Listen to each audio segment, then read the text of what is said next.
In the far reaches of space, where suns burn crimson against violet skies and civilizations stretch across galaxies, there exists a competition unlike any other.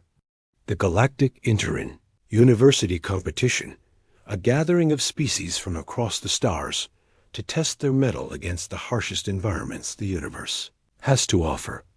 On the frozen world of Hibernia 2, Professor Eve of the Frisser species could barely contain his delight. His purple eyes gleamed with anticipation as he addressed his students then beings, with skin as white as fresh snow and hair the gentle blue of glacial ice. These weren't just students to him. They were investments, living vessels that would carry him to wealth and status through their victory. The Frisser were born for this challenge. Their bodies operated at temperatures that would send other species into hypothermic shock within minutes. Their very blood ran cooler than room temperature water, on most planets 12 degrees cooler than a human's, 15 degrees cooler than a Triurian's. Their white skin made them practically invisible against snow, and their pointed ears could filter wind and hear through snowstorms. Evolution built you for this exact moment, Iv proclaimed, his voice rising with each word. Your ancestors survived the great freeze of our planet when our sun dimmed for 300 years. He was shouting now, his face flushed with passion, despite his cool body temperature. To lose here would be shameful. Shameful to your parents who invested their life savings in your education.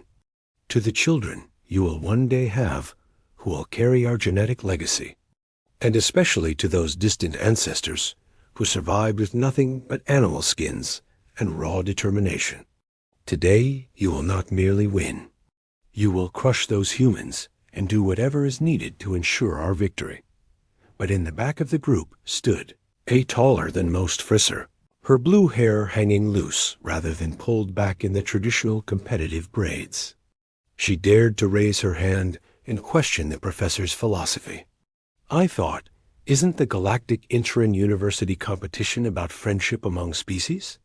The promotional materials say competition is secondary to celebrating various cultures and planetary climates.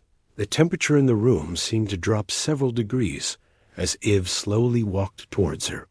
Friendship, he drew out the word like something putrid.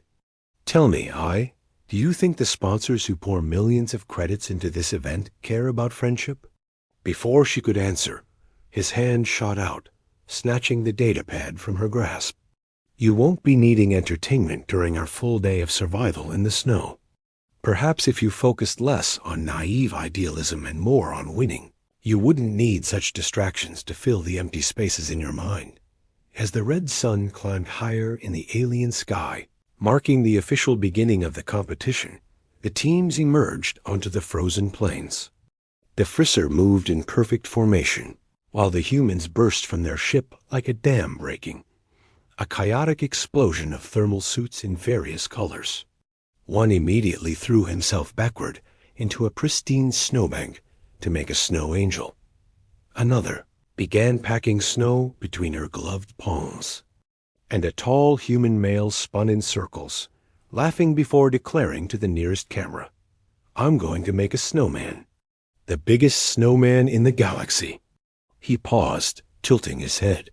"No, wait. Change of mind. I'm building an igloo." And thus, on a world where temperatures ranged from -30 in the day to -60 at night, two vastly different approaches to survival began to unfold, one built on cold discipline, the other on warm collaboration, abandoned by her team for questioning their professor's methods. I stood alone in the vast whiteness, watching as her fellow Frisser disappeared toward the tree line. Their footprints in the snow seemed to mock her, each one a reminder that she wasn't welcome to follow. Lost in sorrow, she didn't notice the projectile until it struck her square in the face. She fell hard, landing on her back in a deep drift, snow exploding around her in a white cloud. As she lay stunned, a figure appeared above her, blocking out the red sun. Strong hands, surprisingly gentle despite their thick gloves, helped her sit up. "Oh no. Oh God, I'm so sorry," the figure said. I didn't see you there. Are you okay? Did I hurt you? As her vision cleared, she found herself looking at a human male, his dark eyes wide with genuine concern. Behind him was absolute chaos humans engaged in what could only be described as snow warfare, diving behind hastily constructed walls, rolling to avoid incoming projectiles, laughing with an intensity that suggested this was the most fun they'd had in months. "We need to move," the human said, apparently realizing they were standing in the middle of no man's land. A barrage of snow projectiles whistled past them. Tactical withdrawal. He grabbed her hand, the warmth of his grip shocking even through both their gloves, and pulled her behind a large boulder. The human introduced himself as Leo Mackenzie from Vancouver. When I confessed that her group had abandoned her for questioning their professor, Leo's expression shifted from amusement to concern so quickly it was like watching ice melt in reverse. "Wait, what? Your group abandoned you?" he asked incredulously. I questioned our professor about the true purpose of the competition. He didn't like what I said. "Now they won't even look at me. You're joking. I'm not. But that's insane. You're a team. Teams don't abandon members. Apparently, they do if those members threaten their grades by association." Leo stared at her for a long moment. Then his face brightened like the sun emerging from clouds. "Well, that's their loss. Come join us." "What? But the competition?" "You mean the competition that's supposed to be about friendship between species and cultural exchange?" He grinned, using her own argument as a reason to include her, and so began an extraordinary collaboration. The humans worked with surprising speed despite their playful attitude. The igloo construction was fascinating, starting with a circle marked in the snow, cutting blocks from a designated quarry area, laying them in a continuous spiral from bottom to top. The trick, Leo explained as they worked, was that each block leaned on the one before it and supported the one after. By midday, 4 structures were nearly complete. Some humans returned from the river with fish they'd caught with improvised spears, standing in freezing water for hours. Others had gathered deadwood from the forest edge. Soon the smell of cooking fish filled the air, the smoke rising straight up in the still afternoon throughout the day. I caught glimpses of her own species, watching from a distance. She could feel their stares like cold needles, heavy with judgment and perhaps a hint of jealousy. They had constructed a basic lean-to from branches and were huddled together for warmth, looking miserable. She could almost hear Professor IV voice in their heads, berating them for not being tougher, for showing weakness. As evening approached with the red sun painting the snow in shades of pink and orange, Leo explained the science behind their igloos. Snow is about 90% trapped air, which makes it an excellent insulator. The R value, that's thermal resistance of compressed snow, is about 1 per inch. Our walls are about 8 inches thick, so we're looking at R8 insulation. The dome shape distributed weight evenly with no stress points, and body heat from the occupants would warm the inside just enough to slightly melt the inner surface, creating an even stronger ice shell when refrozen. That night, as darkness fell and the temperature plummeted, the igloos proved their worth. Inside, protected from the howling wind, I found herself warmer than she'd ever been, surrounded by the soft sounds of human breathing and the occasional creak of settling snow. Her worries melted into pleasant dreams. The night had been a disaster for Professor Iv. 3 of his students, trained to endure the harshest cold, had failed to survive the challenge despite their evolutionary advantages. They had done exactly as he had taught them, digging into the ground to escape the wind and using their natural ability to slow their metabolism. Yet the temperature on this planet was so low that even their cold-adapted physiologies had reached their limits. Meanwhile, every single human had emerged from their snow structures as the monitoring drones made their morning rounds, laughing and stretching in the dawn light as if they'd spent the night in a luxury hotel.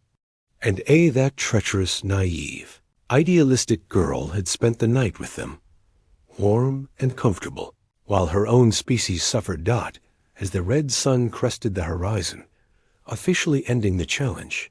If stormed from the ship, radiating fury, he would destroy A's academic career, ensure she never found placement in any university in Fisher space, contact her parents, and explain exactly how their daughter had betrayed her species for the company of primitive worlders. Professor Ev, a melodious voice called out, cutting through his internal tirade. Perfect timing. We're about to begin. It was President Aquinas approaching, his blue skin glistening within his water-filled environmental suit, camera drones buzzing around him like mechanical insects. To Ivy's surprise, President Aquinas called forward two special students, Leo and I. This was highly irregular. Previous competitions had never singled out individual students. The scoring was done by team, always by team. My fellow beings from across the galaxy, the president began. What we witnessed yesterday was something truly special.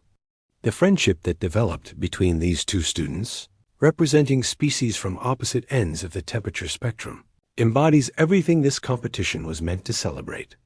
Ivy's stomach began to sink, a cold that had nothing to do with the planet's temperature spreading through his body. However, the president continued, his tone becoming more serious. In reviewing the footage, as we do for all final challenges, we discovered something deeply concerning about the Fisher team's approach to this competition. We found that I was deliberately abandoned by her team after questioning the competitive philosophy of their professor. She was isolated and excluded, forced to seek shelter with another species to survive. This is not merely against the rules. It is against the very spirit of what we're trying to achieve here. Despite Ivy attempts to defend himself, the investigation had revealed everything: his threatening of grades, confiscation of personal items, his win at all costs mentality. The crowd's reaction was immediate, with voices rising in disgust. Other professors and students sharing similar experiences with coaches who had lost sight of the competition's true purpose. But instead of punishing the entire Fisher team, President Aquinas acknowledged A's remarkable achievement. Therefore, I am pleased to announce that I has earned special recognition for interspecies cooperation, 50 points. For learning from another culture and successfully applying that knowledge, 10 points. And for surviving the entire challenge, despite being abandoned by her team, despite having her equipment confiscated, despite every obstacle placed in her path, 100 points.